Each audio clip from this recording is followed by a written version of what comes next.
Aïssatou Diop Fall lay mbañ ko wax TFM pourtant loolu la wax 2S. waaw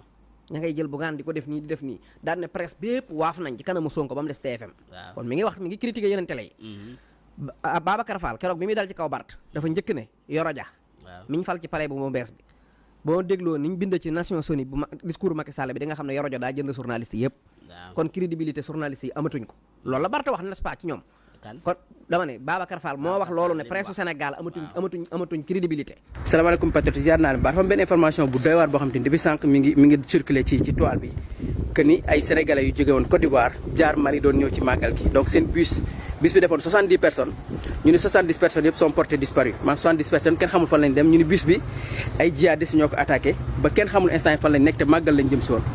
loolu nag benn IGFM moo ko génnee benn journaliste bi ñu Arona Fall rek IGFM moo génnee information mu wax ni sénégalais yi Côte d'Ivoire lañ jóge woon jaar Mali ñu attaqué seen bus ba instant yi kenn xamul fan lañ nekk ci loolu nag Arona Fall boobu noonu dik convoqué na ko instant yi pour déglu ko ci information boobu noonu parce que aussi man jàpp naa ne un journaliste responsable boo amee information yu demee noonu di nga njëkk a ñëw jox ko que ni autorités yi pour ñu gëstu information bu balaa nga koy jox parce que déjà mën na indi panique mën na yàq lu bëri bëri ci famille ñi nga xam te ni ñoo yor ñooy famille ñooñu am ay jafe-jafe ñuy wax ni dañoo nekkoon ci bis bi donc loolu defe naa ne journaliste bu sérieux vraiment bëgg a njëkkate joxe information li nga war a njëkk a def mooy jox ko autorités yi gars yi am ko te jàpp naa ne Sénégal sax ak fi ñu toll ci renseignement bien que loolu bu amee ci territoire malien la amee dugg suñ ba biir Sénégal territoire malien nag lu ne mën na fa am ci territoire malien la amee ci ni mu ko waxee donc même bu amee autorité sénégalaise ñi ngi liggéey ak autorité malienne ci affaire renseignement Mali ñëpp xam nañu naka la fa demee man nag su ma nekkoon Côte d'Ivoire doon ñëw wax dëgg yàlla ñëw màggal du ma aw ci yoonu suuf xalaatuma ko ak situation bi am Mali mais nag ñu ngi ñaan yàlla loolu bañ am information boobu man damay ñaan yàlla bu mu nekk dëgg waaw man loolu rek laa ñaan parce que aussi lu doy waar la 70 personnes bëri na ñu doon ñëw màggal donc jàpp naa ne bis bu ñu ko convoqué yàlla bu mu am preuve man loolu laay ñaan parce que bu amee preuve ni loolu lu am la donc lu doy waar la 70 sénégalais donc ñu jàpp rek ni convoqué nañ ko dik présentement nii Seneweb ñoo ko publié léegi wax ni convoqué nañ ko jot nañ ko téléphone aussi ba mu confirmé convocation boobu noonu donc ñu dinañ xool fan la wànne di mujjee bëtam mais daal li may ñaan mooy information boobu yàlla bu mu am leneen li may wax mooy président Ousmane Sonko moom xam naa ñi doon say dinañ gën a say ñi doon say naan dafa mel ni président dañ ko teeroo néeg dañ ko defee naa di mer di xataraayu jàpp naa ne dinañ gën a dee parce que Erdogan ci boppam moo ko fekk jumaa ji mu doon jullee jumaa fekk si ko fa julli fa ak moom jumaa parce que président d'habitude foofu lay jullee jumaa tey ji tam Erdogan moo bàyyi léppam gunge président Ousmane Sonko ba mu àgg ca avion ba gunge ko ba mu dugg ci avion bi dem Erdogan a bàyyi yitteem bàyyi léppam ndax fonk gum fonk Sénégal fonk gum fonk ganam gi Sénégal ñenn caaxaankat yi ne di coow Erdogan moo jukk tànkam ànd président Ousmane Sonko gunge ko ba mu dugg avion dem yoon lu jafe lu ñu dul faral di gis ci ab premier ministre président Turquie teeru bi mu ko teeru tatagal ko wane vraiment bëgg gi Turquie bëgg Sénégal yamul foofu noonu moo bàyyi léppam ànd ak moom gunge ko ba mu dugg ci avion ñu koy ñaanal mu yegg si ak jàmm te wax ñu ban sëriñ la indaale nag ñu ngi koy xaar incha allah. lu sensible la kon waruñu may benn journaliste di ci fo parce que lu xew Burkina xew Mali xewoon fi Mauritanie bu ñu nelawee as tuut mën na xew Sénégal est-ce dëgg mën na xew Sénégal El Chico dañu wax ne dafa am ay sénégalais yu jógee ca Côte d'Ivoire di ñëw màggal Touba la ñu jàpp seen convoi la ñu téro yi arrêté 70 sénégalais la. Sénégal photo bi sorowul borom ñaari tur yi de xel a ngi ñaaw xel a ngi bëgg a tey yow xuurum xar bés boo fi taxawatee naan ñu wàllum ñaari tur ñetti tur dinaa la mbëkku tuy tay tuy yow borom ñaari tur yi ndekete sax ñoo la gën yaa ñuy tànkal ñaari tur au lieu nga photo wu normal ni góor yàlla nga def mbëkk di de langue forest macc rek a si des moo tax yow yemal sa place xamal sa bopp bu ñu tànkalati si borom ñaari tur la ngay woote nag ndekete du si Papa Ndiaye Sénégal moytu leen ñu leen di tànkal si ñaari tur ñooñu dañu leen a yónni soo moytuwul sax waxuma nag mais xel ñaaw na xel tey na donc patriotes yi nañ leen focus gëm suñu projet parce que du mbojo yi ñoo ñuy tànkal diplôme amu fa xam-xam amu fa lu dul wax lu ñaaw donc nag jëm si kanam ñu publier ñuy partager ñuy abonné njokkoo njal ñoo far. médiocrité moo leen jàpp ñu bëre si yéen caaxaan kese ngeen di topp loo xam ne amul benn njëriñ collectif bi amul benn njëriñ Sénégal gi yéen loolu rek ngeen di dox ci loolu rek ngeen di dox. màggali ci jàmm loolu la ñuy ñaan information bi gars yi doon wax naan que ni bus boo xam te ne ay sénégalais porté disparu booba ak léegi dara du ci dëgg information boobu amut. salaamaaleykum patriote yi sànq ba léegi ñu leen doon toppal information boobu nga xam te ni IGFM moo ko joxee wax na dafa benn bus boo xamante ni ay sénégalais ñoo ci nekk doon dem màggali ci boori KFN ay islamistes maanaam ay terroristes dogaale leen bay sont portés disparus mu nekk information bu doy waar ba journaliste bi nga xam te ni moo ko joxee ñu convoqué ko woon dig donc mu nekk information bu doy waar boo xamante ni présentement instant bi sénégalais yëpp nekkee ci jàmm dëkk bi ñu di waajal seen gàmmu seen màggal ci jàmm ak salaam dëkk bi nekk ci dal premier ministre dem def voyage am bu amam solo ñuy wax ci loolu dëkk bi lépp di dox normal am ñoo xam te ni jàmm lañ bëggul ci réew mi am ñoo xam te ni bëgguñu jàmm ci réew mi te am na yoo xam te ni dafa war a dakk waratul am màggalu daaw heure bii am na ci benn journal boo xam te ni TFM ci boppam am na lu ñu fi defaloon Ousmane Sonko jaawale image yi publier li nga xam te ni moo leen neex buñ ko fàtte même chose encore ren ci même màggal ñu taxaw joxe information bu doy waar bi nekkete Kéwoulo ñëw na ci léegi ak ñeneen maa ngi ci ñëw nekkete loolu lépp dara du ci dëgg dara amu ci information bi ñu waxoon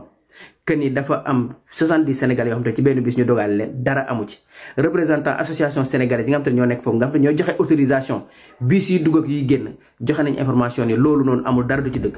ñu maanaam li Kéwoulo bind tey bus de pèlerin disparu au Mali mu ni le président des sénégalais de Kay demande l'information et précise aucune attaque de ce type n'a eu lieu l'homme qui se trouve actuellement en territoire malien et à quelques kilomètres de l'endroit supposé de la prise d'otage a fait savoir que si ces faits étaient arrivés, il aurait été averti, puisque ce sont les présidents d'associations qui facilitent les autorisations de sortie de chaque véhicule. Madame ñoom président association yi ñooy joxe autorisation auto yi nga xam te ne ñooy jàll te seen représentant ba nekk foofu nga xam te ne fa la ñu waxee attaque bi dafa am yëgu ko nee na information bi amul information boobu wéeru dara du ci dëgg donc lan lañ ci jublu.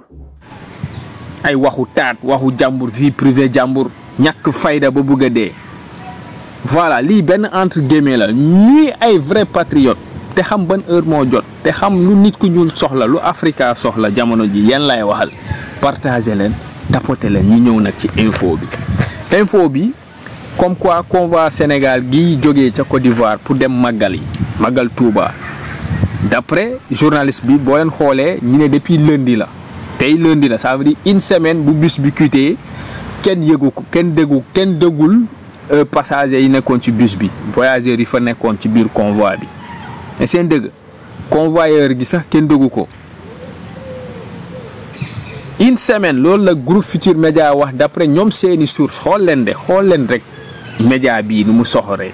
groupe Futur Média kenn waxul nag info bu ñu joxe amul de mais man dama gëm lu ñuy wax rigueur journalistique et seen dëgg dama gëm luy rigueur journalistique benn source la ñu wax benn source moo leen contacté seen source seen interlocuteur lañ ko wooyee ci seen texte moo leen contacté moom ci association sénégalais yi nekk ca Côte d'Ivoire la bokk waa jooju d'après moo leen woo wax leen ni bis bi quitté Côte d'Ivoire jaar Mali pour ñëw màggal bis bi yegsiwul amaguñu seen nouvelle kenn te seen mbokk yi nekk ca Sénégal kenn amut seeni nouvelle te bus bi muy quitté depuis lundi passé ba lundi bii ça veut dire que une semaine diggante Sénégal ak Mali ak Côte d'Ivoire bus bi kenn amut ay traces kooku wax leen ni benn chauffeur déggu leen ne benn chauffeur ci convoi yi moo leen woo wax leen ni ay téero ñoo attaqué seeni bus seen dëgg ça veut dire que suñu mbokk yi plus de 70 personnes la ñu wax kay 70 personnes ñoo ci nekk di ay sénégalais ça veut dire que ñooñu ñu ngi ci loxo woy fipp yi nekk ci désert gi ñu ñuy wooyee téero loolu la journaliste gii bu groupe Futurs Médias mu ngi tudd Arouna Fall moo bind article bi def ci loolu damay bamtuwaat lu tax ma ne leen seen information bii waxuma leen du dëgg de mais puisque convoqué nañ ko dig dina leer mais yaakaaruma ni information bu ñu vérifier la yaakaaruma ni dëgg la pour man rumeur la y a ce qu'on appelle une information et la rumeur et une rumeur il faut pas ñu confondre ñaar yi information ak rumeur journaliste da leen war a ràññee peut-être public bi ñoo dul xam lii info la lii rumeur la mu réer leen mais journaliste bi lu ñu wax un journaliste professionnel boo xam ne maîtriser na rigueur métier am na si rigueur xam nu muy liggéey et tout ça xam les b.a.-ba du journalisme xam ni le souci du journaliste c'est la vérité rien que la vérité et que lépp dafa war a ànd ak clarté exactitude ak équilibre kooku du génnee info tant que vérifié ko ba mu ko wóor ni lii information la est-ce dëgg dëggul leen ma de ma ñëw madame Xool jërëjëf d'ailleurs sa yow dafa mel ni borom visionnaire lu ñuy wax visionnaire fa laa bëgg a ñëw dinaa si ñëw madame Xool yow xaar ma rek waxuma de amut parce que man duma nit boo xam ne day nekk ci subjectivité dégg ngeen man ku objectif la ku réaliste la ci symbolisme laay doxee et puis nit bu gëm rigueur la ci métier bu mu mënti doon rawatina métier bi di sama métier di métier journaliste warul génnee information boo xam ne vérifié wu ko à la rigueur déglu leen ma ne ci biir textom lan la wax moom Arouna Fall bu IGFM nee na interlocuteur am nee na dafa contacter ambassade du Sénégal bu nekk Côte d'Ivoire wax ko ni bi convoi bi quitté Côte d'Ivoire di dem ca Sénégal màggal dañ ko attaqué ca diggante Kaay région de Kaay nekk frontière Sénégal ak Mali kooku wax ko ne bon mu ne ko waaw mu ne ko kon may ma contacter sama compatriote bi nekk ca Mali comme ça ma vérifier est-ce que dëgg-dëgg info bi lii nga ma wax lu leer la foofu lan ngeen fay déggee diplomatie dugg na si suñu diplomatie parce que soo waxee ambassade moom mooy représenter état Sénégal ca Côte d'Ivoire ak ca Mali donc ça veut dire que suñu ministre de l'intérieur war na ko yëg suñu ministre des affaires étrangères war na ko yëg ça veut dire que état du Sénégal kon war na ko yëg comment se fait que lu état bi war a yëg ba waroon ci communiquer à l'avance état bi communiqué ko si mais IGFM groupe Futurs Médias moo koy informer sénégalais yi loo xam ne mu ngi xew presque une semaine. film bi dëgg ñëwagut bu ñëwee ngeen xam lépp loo waxadi de boo gisee nen ni nana ngi mbay peer mii du ma wax benn alaaji mbay peer mbay peex laay wax yow kenn du la yaatal biir Pastef gis nga Pastef amoo fi place képp koo xam ne bi àll bi lëndëmee nanguwoo ñëw ci li mu lëndëmee bu àll bi leeree boo ñëwee dañ lay dàq ca xaj ruseewuñ ko kenn rawatina mbay peer nii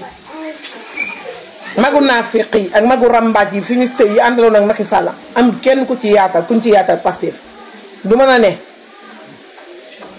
projet bi bokk leen ci bi ñuy tranché projet bi ñi taxawoon ñoo bokk ci projet bi gor ñi géer ñi ñu joxe seen deret joxe seen alal sacrifier seen àdduna ñooñu ñoo moom projet Pastef mais du yéen magu naafiq yi magu rambaaj yi magu firaawoone yi magu fumiste yi yéen ngeen xamante ne nii maanaam li ma koy waxee da ngeen a judd ci gëlëm nàmp ci mbaam weesuwul ñuy roy sa doomi dëkk nga teg ci sa bët te àll bi lëndëm nangu woo xuus mu leer nga ñëw ñàkk jom jël ka taxoon nga bañ doomu aadama boobu yaa ngi déggante ak moom mu lay yónnee nga ne léegi nag naa buruxlu fekk kenn du fi buruxlu mbay peer yow doo buruxlu te buñ la waxee doo buruxlu ak doo buruxlu duñ la may dara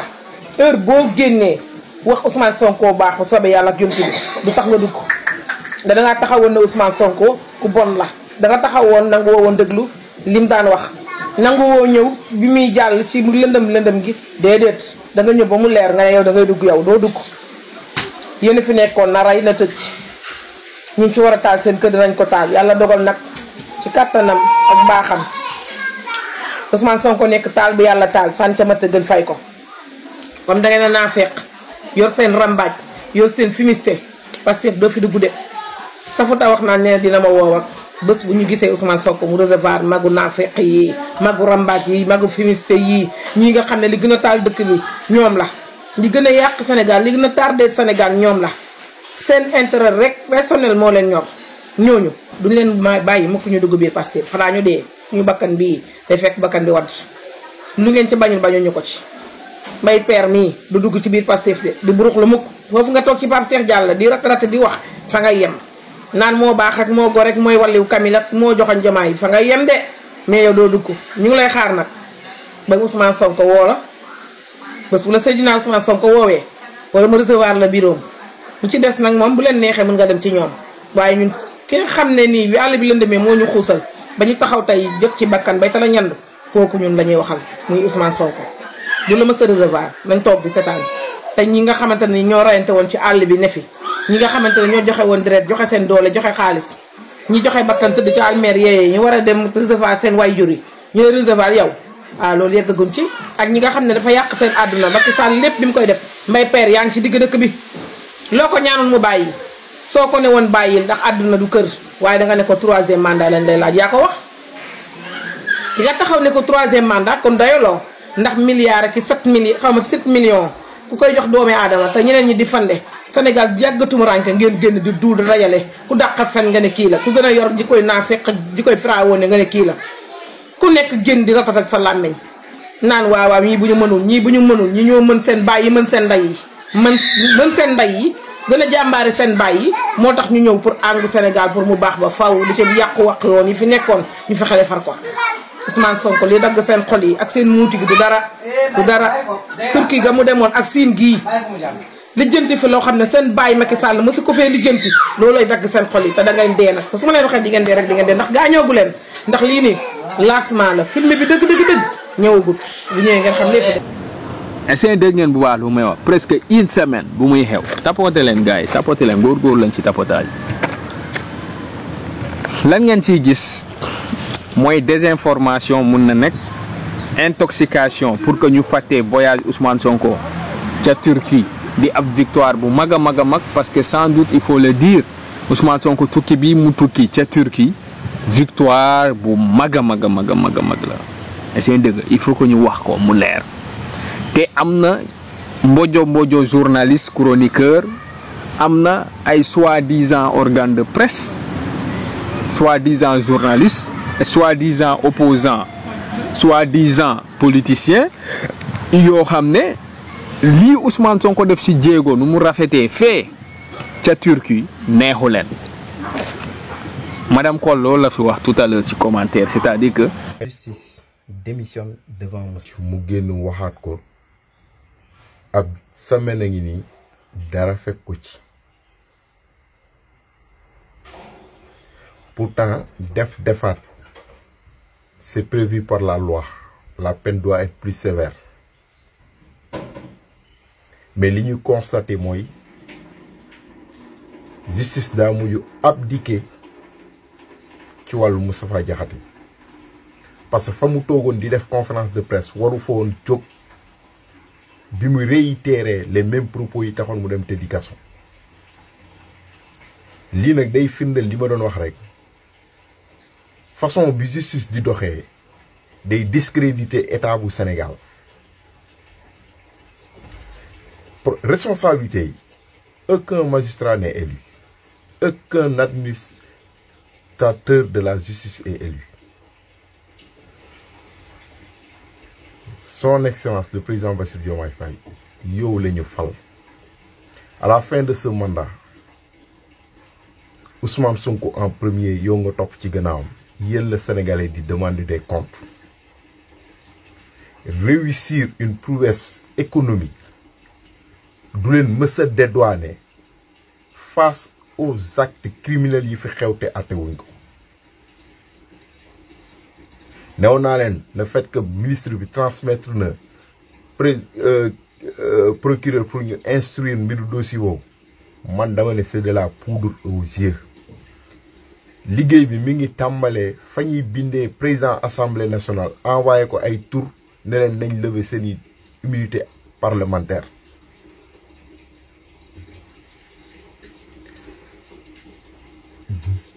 fa ñuy envoyé lettre pour ñu def mise en accusation les ministres et les présidents de la République concernés su loolu amul rek xam leen ne calmant lañ leen jox Moustapha Diakhaté dafa taxaw pour défier la justice croiser le bras sukk ci kanam parce que loolu mooy li feeñ table ba mu toogoon di def conférence de presse waru foofu mun a jóg sans police jël si ko mais nag nañu constaté di dem rek la responsabilité Ousmane Sonko ak Diomaye lay wax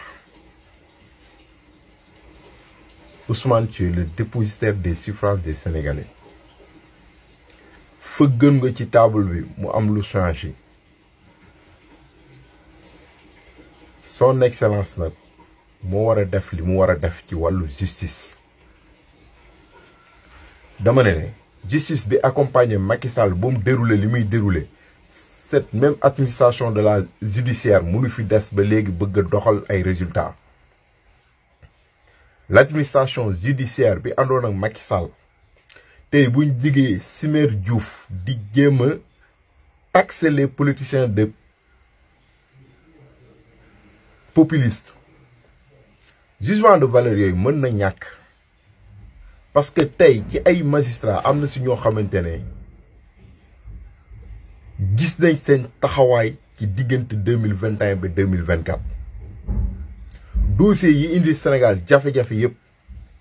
ay magistrats bu ñu respecté woon seen serment du ñu yegg si fi ñu yegg si li yàqu ci réew mi du yàqu ci réew mi ñi fi brutaliser duñ leen brutaliser parce que marche du am soulèvement du am ba ci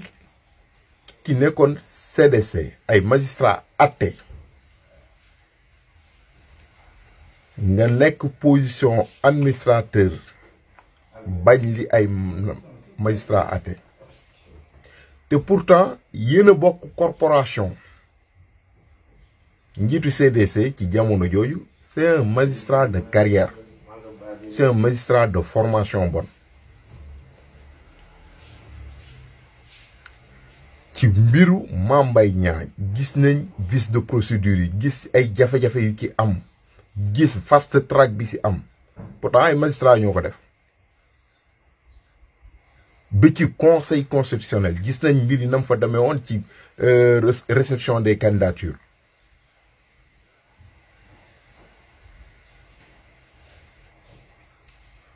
kon tey bu ngeen di défendre la corporation xool leen ñi nga xam ne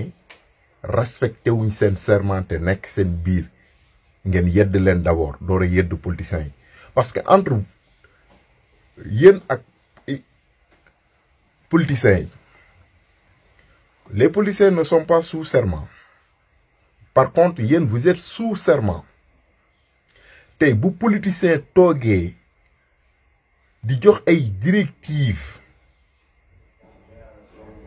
l'administration judiciaire bañ di ko jëfee ba muy jur ay rëq-rëq ci réew bi léegi nag dañu xool ñaar ñooñu kan moo ci deful liggéeyam balaa ngeen di digle càngaay da ngeen di sangu ba pare si les politiciens sont des populistes yéen war ngeen xoolaat seen taxawaay yéen ñi nekk sous serment Abdoulaye Wade am na lu mu fi waxoon ci jamonoom de nee na am na ñoo xam ne dañoo tàmm ñu yeew leen soo leen tekkee ne leen dem leen dañuy dellu si waat ne leen yeew leen xamuñ fu. bu rafetee fee ca Turquie neexu leen ci seen der lañ ko tegoon. madame Koll loolu la fi wax tout à l'heure ci commentaire c'est-à-dire que c'est comme si dañuy jéem a brouiller information bi dañuy jéem a muur lii Ousmane Sonko am ci visibilité au niveau international dañu bëgg a jaxase xelu sénégalais dañu bëgg a tuur lëndëm xelu sénégalais bëgg leen gëmloo ni lii ak lii ak lii ak lii mooy xew ak lu ngeen xam sénégalais mbokkom di jógee Côte d'Ivoire ñu yëgal ko ni sa mbokk boobu noonu am na ñu ko gàttandu ci yoon ga dam leen di jox exemple ñun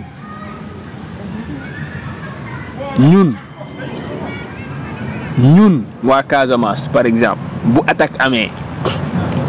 benn nit rek la ñuy arrêté ci yoonu Casamance bi vite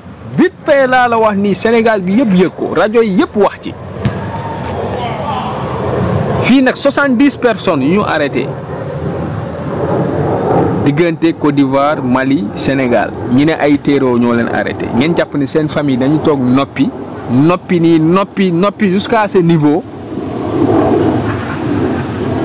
jusqu'à ce niveau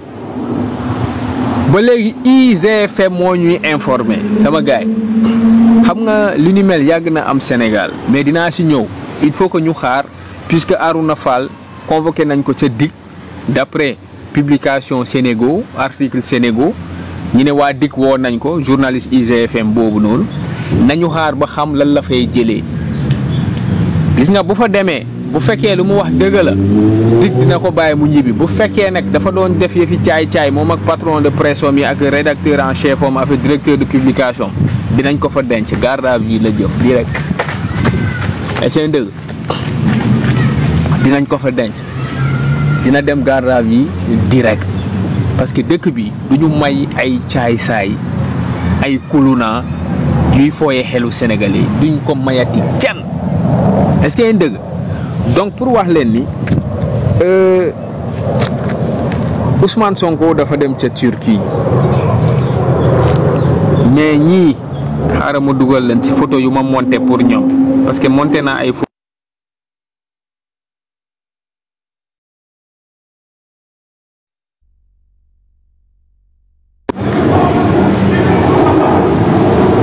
ñii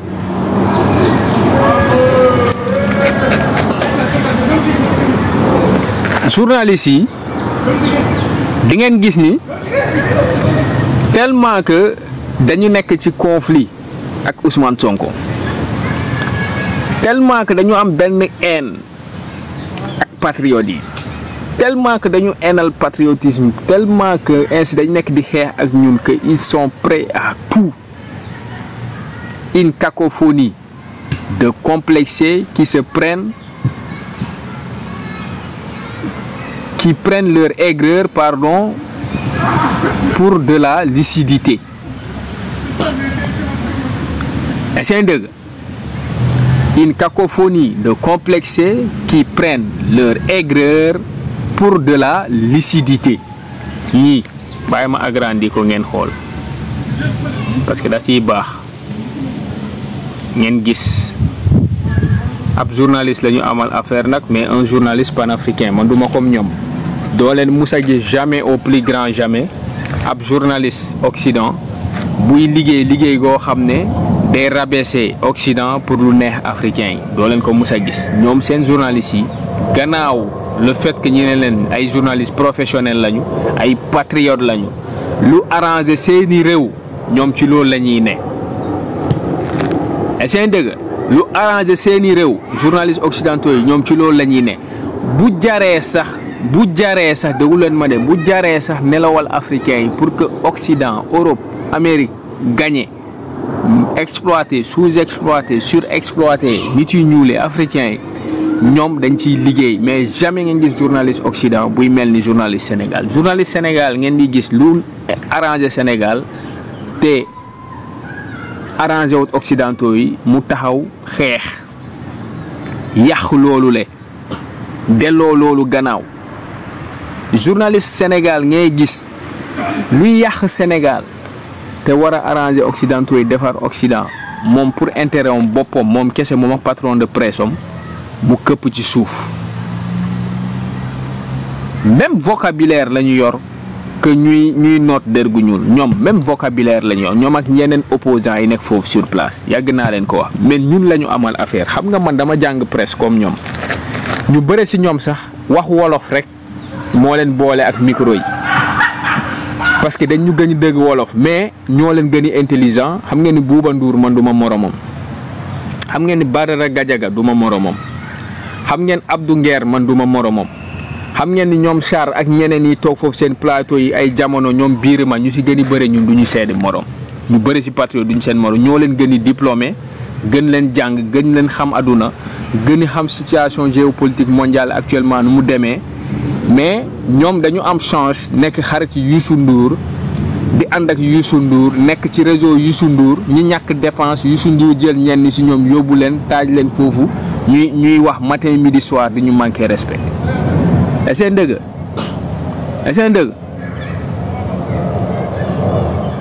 seen dëgg donc puisque convoqué nañ ko ca DIC moom Arouna Fall moom le responsable l'auteur de l'article concerné puisque convoqué nañ ko tey bu defut attention du fanaan këram gars yi waa dig bu ñu vérifier ba pare ñu gis ni kii daf ñu bëgg a yàpp day caaxaan te lii nag moo wax leen lu sensible la parce que ñëpp actuellement diggante Sénégal ak Kaay Sénégal ak Mali frontière boobu ca Kaay ah ñëpp fu mu toll nii ñëpp déggu leen ma de ñëpp ñu ngi ciy bàyyi xel boo leen gisee lu tax man un jour ma gën ma ne leen le général Tine Jean-Baptiste Tine nañ ko bàyyi mu gérer ministère de l'intérieur mu gérer ko parce que nit la goo xam ne si sécurité rek la mos a liggéey te ainsi dañu soxla des hommes de terrain pour sécuriser suñu réew au niveau surtout des frontières liggéey gu mucc ayib la suñu l'armée nekk di def ca frontières yi donc gars yi caaxaanew ñu lii IGFM publié lii la ñu wax secret de défense ab journaliste bu si foo kaso mooy sa place tapote leen gars yi journaliste bu si foo secret de défense secret d'état les secrets de défense les secrets d'état sont d'ordre sécuritaire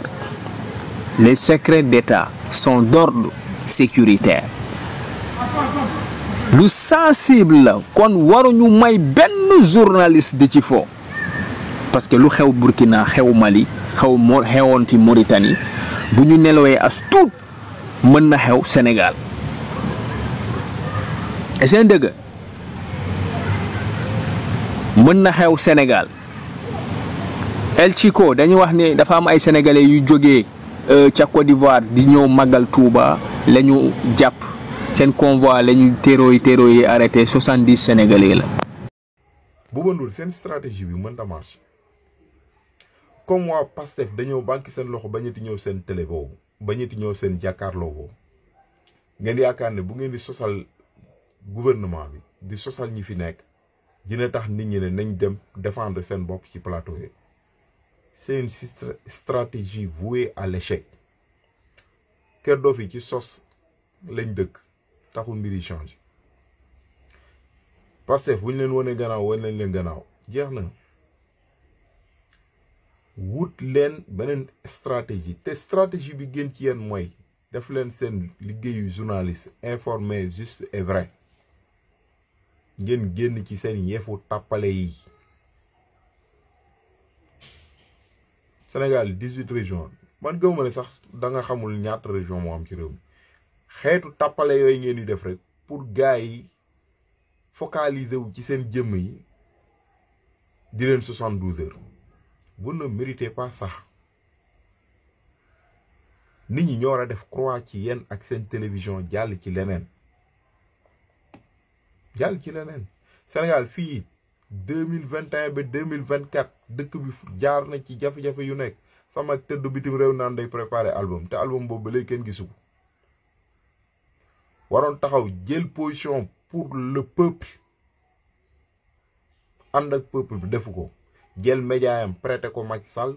mu koy défendre guddeeg bëccëg ngeen toog yaakaar ne loolu day wéy du wéy yàlla won na leen boppam si vous n'arrêtez pas vous allez disparaître votre média va disparaître